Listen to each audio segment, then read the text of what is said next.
എല്ലാവർക്കും നമസ്കാരം. ഞാൻ കമറുദ്ദീനാണ്, ചെന്നൈയിൽ നിന്ന്.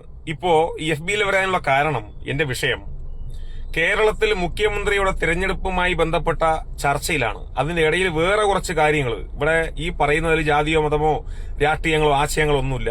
നമ്മൾക്ക് എല്ലാവർക്കും കുടുംബമുണ്ട്. നമ്മൾക്ക് എല്ലാവർക്കും മാതാപിതാക്കളും പെങ്ങന്മാരും ഭാര്യമാരും മക്കളും പെൺകുട്ടികളും അനിയത്തിയും ചേച്ചിയും എല്ലാം അടങ്ങുന്ന കുടുംബമായിട്ട് ജീവിക്കുന്ന ആളുകളാണ് നമ്മളൊക്കെ, അല്ലെ? കേരളത്തിലെ മഹാഭൂരിപക്ഷം ജനങ്ങളും അങ്ങനെയാണല്ലോ. അപ്പോ ഇന്ന് 2026 എന്ന് പറയുമ്പോൾ സോഷ്യൽ മീഡിയ യുഗമാണ്. ഫേസ്ബുക്ക്, അതുപോലെ തന്നെ യൂട്യൂബ്, അതുപോലെ തന്നെ ഇൻസ്റ്റാഗ്രാം, ഒരുപാട് സോഷ്യൽ മീഡിയ ഉപയോഗിക്കുന്ന ആളുകളാണ് കേരളത്തിലെ ബഹുഭൂരിപക്ഷം ജനങ്ങളും. അപ്പോ കാര്യങ്ങളിലേക്ക് വരാം. സ്ത്രീകൾക്ക് ഒരു പവിത്രതയുണ്ട് കേട്ടോ.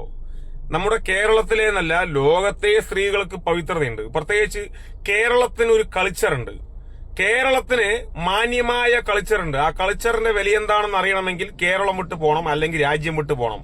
എന്നാലേ കേരളത്തിന്റെ വില എന്താണെന്നും കേരളത്തിലെ സ്ത്രീകളുടെ വില എന്താണെന്നും കേരളത്തിന്റെ കൾച്ചർ എന്താണെന്നും ലോകത്തിന് മുന്നിൽ അപ്പൊ അറിയാൻ പറ്റും. അങ്ങനെ അറിയാത്ത ഒരുപാട്, കുടുംബത്തിൽ പിറക്കാത്ത കുറെ, തുണിയുരിഞ്ഞു നടക്കുന്ന കുറെ സ്ത്രീകൾ ഇന്ന് കേരളത്തിലുണ്ട്. അതിനെക്കുറിച്ചാണ് എന്റെ ഇന്നത്തെ വിഷയം. വേറൊന്നുമല്ല, സ്വന്തം ഭർത്താവിന്റെ സമ്മതത്തോടുകൂടി, AI ഒന്നുമല്ല കേട്ടോ, AI ഒന്നുമല്ല, സ്വന്തം ഭർത്താവിന്റെ സമ്മതത്തോടുകൂടി ശരീരത്തിന്റെ പല ഭാഗങ്ങളും ഫോട്ടോ എടുത്ത് ഫേസ്ബുക്കിലൂടെ അപ്ലോഡ് ചെയ്ത് കമന്റുകളും ലൈക്കും ഷെയറും കിട്ടാൻ വേണ്ടി, അതിലൂടെ ഫേസ്ബുക്ക് പോലെയുള്ള മെറ്റ എന്ന് പറയുന്ന അമേരിക്കയുടെ കമ്പനിയിൽ നിന്നും, ഫേസ്ബുക്ക് ആസ്ഥാനത്തിൽ നിന്നും കിട്ടുന്ന ഡോളറിന് വേണ്ടി ശരീരത്തിന്റെ പല ഭാഗങ്ങളും സ്വന്തം മക്കൾ പോലും കാണും, സ്വന്തം ഭർത്താവിന്റെ ആളുകൾ കാണും, ആ സ്ത്രീയുടെ ആളുകൾ കാണും.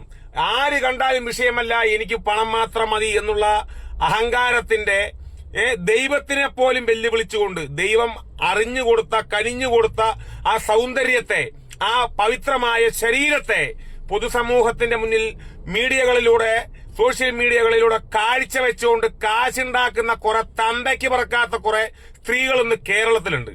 ഇത് ഞാൻ പറയാൻ കാരണം, ഫേസ്ബുക്ക് നോക്കിയാലും പല സ്ത്രീകളുടെ പല മോശമായ പോസ്റ്റുകൾ, യൂട്യൂബ് നോക്കിയാലും അതന്നെയാണ് അവസ്ഥ, ഈ ഇൻസ്റ്റാഗ്രാമിൽ നോക്കിയാൽ അതന്നെ അവസ്ഥ. ഇത് AI ആണെന്ന് നോക്കുമ്പോ അല്ല, ഇതൊക്കെ സ്വന്തമായിട്ട് ഫേസ്ബുക്ക് ഈ പേജ് ഉപയോഗിക്കുന്ന സ്ത്രീകളാണ്. അവർക്ക് ഭർത്താവുണ്ട്, പെൺമക്കളുണ്ട്, ആൺമക്കളുണ്ട്, മാതാപിതാക്കളുണ്ട്, കുടുംബക്കാരുണ്ട്, കൂട്ടുകാരുണ്ട്, എല്ലാവരും അറിയപ്പെടുന്നവരാണ്. പൈസയ്ക്ക് വേണ്ടി മീഡിയകളിലൂടെ വന്നിട്ട് സ്വന്തം ശരീരഭാഗം, പവിത്രമായ ശരീരഭാഗം കാണിച്ചു കൊടുക്കുന്ന മോശമായ കുറെ സ്ത്രീകൾ കാശിന് വേണ്ടി എന്ത് തെമ്മാടിത്തരവും ചെയ്യുന്ന ഒരു കാലഘട്ടത്തിലേക്കാണ് കേരളത്തിലെ ചില സ്ത്രീകൾ ഇന്ന് കടന്നുപോയിക്കൊണ്ടിരിക്കുന്നത്. യൂറോപ്പിനെ വെല്ലുന്ന കുറെ കാഴ്ചകളൊക്കെയാണ് മീഡിയകൾ ഉപയോഗിച്ചാൽ കാണാൻ പറ്റും, ഫേസ്ബുക്ക് ഉപയോഗിച്ചാൽ കാണാൻ പറ്റും. പിന്നെ ഇന്ന് ഞാനൊരു വീഡിയോ കണ്ടു, കുറെയായി കാണുന്നത്, പറയാതിരിക്കാൻ പറ്റില്ല. എന്തിനാണ് ഈ ആളുടെ പേര് പറയുന്നില്ല. കോടതി കയറാൻ വയ്യ, ചെന്നൈയിൽ ഇപ്പൊ ലീവൊന്നുമില്ല, ഇനി പെരുന്നാളിന് എനിക്ക് നാട്ടിലേക്ക് വരാൻ പറ്റില്ല, അതുകൊണ്ട് കോടതി കയറാൻ പറ്റാത്തത് കൊണ്ട് പേര് പറയാതെ പറയാണ്. കുറച്ച് വർഷങ്ങൾക്ക് മുന്നേ കേരളത്തിൽ മീൻ വിറ്റ ഒരു കുട്ടി ഉണ്ടായിരുന്നു. ആ കുട്ടി ഇപ്പോ അന്ന് ഭയങ്കര വൈറലായി. കേരളത്തിലെ ദത്തുപുത്രിയായിരുന്നു. ആ ദത്തുപുത്രിയുടെ ഒരു വീഡിയോ കണ്ടു. പാതി മറച്ച്, പാതി പുറത്ത് കാണിച്ചുകൊണ്ട് പൊതുജനങ്ങളുടെ മുന്നിൽ, മീഡിയകളുടെ മുന്നിൽ വന്ന അഭിപ്രായം പറയുന്ന ദത്തുപുത്രി. ഇവർക്കൊക്കെ എന്തുമാവാം, ഇവർക്കൊന്നും തുണി കൊടുക്കാൻ പൈസ ഇല്ലേ? അല്ലെ, ഞാൻ ചോദിക്കട്ടെ, ഇവരുടെ കാണേണ്ടത് ആരാണ്? ഇവരുടെ ഭർത്താക്കന്മാരാണ്. ഇവർക്ക് ഇഷ്ടപ്പെട്ടവരാണ് ലോകമല്ല കാണേണ്ടത്. സ്ത്രീകൾക്ക് പവിത്രതയില്ലേ? കാണിച്ച് മറ്റത് കാണിച്ചിട്ടൊക്കെയാണോ ഈ മീഡിയകളുടെ മുന്നിൽ വന്നിട്ട് ലോകത്തിന് മുന്നിൽ, എന്താ പറയാ, സോഷ്യൽ മീഡിയയിലൂടെ വന്ന് കാണിച്ചു കൊടുക്കുന്നത്? എന്താ അർത്ഥമാണ് ഇതിനുള്ളത്? കേരളത്തിനൊരു പവിത്രതയില്ലേ? ഇതിനെയൊന്നും നിയന്ത്രിക്കാൻ ആരുമില്ലേ? ഈ പറയുന്നവരുടെയൊക്കെ മാതാപിതാക്കൾ പെറ്റതാണോ, അതോ ഇതുകളെ തൂറിയപ്പോ പോന്നതാണോ ഇതുകള്? ഞാൻ അറിയാതെ ചോദിക്കുകയാണ്. കാണുമ്പോ വിഷമമുണ്ട്. പിന്നെ നീ നല്ലവനാണോ, നീ യോഗ്യനാണോ എന്നൊക്കെ ചോദിക്കും. ഞാൻ മീഡിയയിലൂടെ യോഗ്യൻ തന്നെയാണ് കേട്ടോ, സോഷ്യൽ മീഡിയയിലൂടെ ഞാൻ യോഗ്യൻ തന്നെയാണ്. എന്റെ ചരിത്രമൊന്നും ഞാനിവിടെ പറയുന്നില്ല. മീഡിയകളിലൂടെ ഞാൻ യോഗ്യനാണ്. എന്റെ വ്യക്തിപരമായ കാര്യങ്ങൾക്കൊന്നും ആരും ഒന്നും ഉണ്ടാക്കാൻ വരണ്ട. ഞാൻ സിബൂരിയിട്ടൊന്നും ഈ പറയുന്ന ഫേസ്ബുക്കിൽ വന്നും മറ്റേ കാണിക്കുന്നില്ല.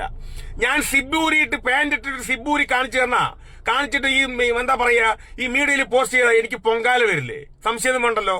അതേപോലെ തന്നെയാണ് സ്ത്രീകൾ സ്വന്തം ശരീരത്തിന്റെ പവിത്രമായ ഭാഗങ്ങളിൽപ്പെട്ട ഒന്നാണ് മാറ്. ആ മാറിന് പോലും പവിത്രതയുണ്ട്. ആ പവിത്രതയുള്ള മാറിന്റെ പാതി മാറ് വെളിയിൽ കാണിച്ചുകൊണ്ട് ഈ മീഡിയകളുടെ മുന്നിൽ വന്ന അഭിപ്രായങ്ങൾ പറയുക. ഇവർ ഫേസ്ബുക്കിൽ പോസ്റ്റ് ഇടുക. ഇവരെയൊക്കെ നിയന്ത്രിക്കാൻ ഇവരുടെയൊക്കെ തന്തയും തള്ളയൊന്നും ഇല്ലേ എന്നാണ് എന്റെ ചോദ്യം. ഇതേപോലെ കേരളത്തിൽ കുറെ സ്ത്രീകളുണ്ട്. നിങ്ങൾക്കൊക്കെ അന്തസ്സും അഭിമാനവും ഉണ്ട്. നിങ്ങൾ സ്ത്രീകളാണ്. ലോകത്ത് ഏറ്റവും കൂടുതൽ ബഹുമാനം നൽകുന്നതും സ്ത്രീകൾക്കാണ്. ലോകത്ത് ഏറ്റവും കൂടുതൽ നിയമ സംവിധാനങ്ങൾ ഉള്ളതും സ്ത്രീകൾക്കാണ്. സ്ത്രീകൾക്കെതിരെ നടക്കുന്ന അക്രമങ്ങൾക്കെതിരെ ശക്തമായ നടപടിയെടുക്കണമെന്ന് പറഞ്ഞിട്ട് രാജ്യത്തിന്റെ കേരളത്തിന്റെ ഓരോരോ പണ്ഡിതന്മാരും ഓരോരോ സ്വാമിമാരും ഉസ്താദുമാരും നിയമപാലകരും എല്ലാവരും മനുഷ്യർ ഞാനടക്കമുള്ള ആളുകളൊക്കെ ശബ്ദിക്കാറുണ്ട്. നമ്മളെല്ലാവരും ശബ്ദിക്കാറുണ്ട്. സ്ത്രീകൾക്കെതിരെ ഒരു ആക്രമണം വന്നാൽ അതിനെ ശക്തമായി പോരാടാനുള്ള ആളുകൾ ഇന്ന് കേരളത്തിലുണ്ട്. അങ്ങനെയുള്ള ഈ ലോകത്തുണ്ട്. അങ്ങനെയുള്ള പവിത്രതയുള്ള സ്ത്രീകൾക്ക് ഈ സ്ത്രീകൾ അതും കേരളത്തിന്റെ അത് യൂറോപ്പിന്റെ കൾച്ചർ കടമെടുത്തിട്ട് കേരളത്തിനകത്ത് സ്വന്തം ശരീരം കാണിച്ചുകൊണ്ട് മീഡിയകളുടെ മുന്നിൽ വന്ന് ഉണ്ടാക്കുകയാണ്. അപ്പോ ഇങ്ങനെയുള്ളവർക്കെതിരെയൊക്കെ എതിർക്കും. നിങ്ങൾക്കൊക്കെ ശരീരഭാഗം തുറന്നിട്ടുകൊണ്ട് മീഡിയകളുടെ മുന്നിൽ നിൽക്കാനുള്ള അവകാശമുണ്ടെങ്കിൽ ഇതുപോലെ തിരിച്ച് പറയാനുള്ള അവകാശവും ഞങ്ങൾക്കുമുണ്ട് കേട്ടോ. പറയാതിരിക്കാൻ നിവൃത്തിയില്ല. കുറെ സ്ത്രീകള് ഇവരുടെയൊക്കെ ഫേസ്ബുക്ക്, പിന്നെ ഉളുപ്പില്ലാണ്ട് കുറെ യൂട്യൂബ് ഓളികള്, ഫേസ്ബുക്ക് ഓളികള്, ഇങ്ങനെ തന്നെ പറയട്ടെ. ഇവര് ഈ തുണിയില്ലാതെ നടക്കുന്ന മാറ് കാണിച്ച് നടക്കുന്ന സ്ത്രീകളുടെ മുന്നിൽ പോയി മൈക്കും കുണച്ചിട്ട് അതേ മറ്റേ കാര്യം എന്തായി പറയൂ പറയൂ പറയൂ. അപ്പോ പറയുമ്പോ പാതി മുഖവും പാതി മാറും. ഇത് വീഡിയോ എടുക്കുക, എന്നിട്ട് ഫേസ്ബുക്കിൽ അപ്ലോഡ് ചെയ്യുക, അവനും കാശുണ്ടാക്കുക. അതേക്കാൾ സ്വന്തം അമ്മനെ ബാക്കി ഞാൻ പറയുന്നില്ല, അങ്ങനെ ഉണ്ടാക്കുന്നതായിരിക്കും നല്ലത് കേട്ടോ.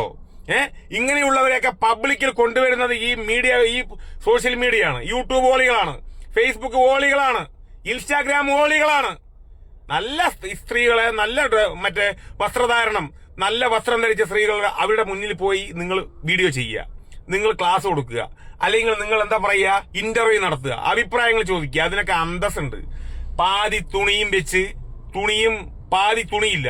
നിങ്ങൾക്കൊക്കെ തുണി കൊടുക്കാൻ പൈസ ഇല്ലെങ്കിൽ ദയവ് ചെയ്ത് എന്റെ പേരിൽ കമറുദ്ദീൻ നെന്മാറ ഫേസ്ബുക്കിൽ ഒരു കമന്റ് ഇടും, ഒരു മെസ്സേജ് അയക്കും. നിങ്ങൾക്കുള്ള തുണിന്റെ പൈസ വേണമെങ്കിൽ പിച്ച എടുത്താലും ശരി വാങ്ങിച്ചു തരാം, പൈസ വേണമെങ്കിൽ തരാം, അല്ലെങ്കിൽ നിങ്ങൾക്ക് തുണി വാങ്ങിച്ചു തരാം.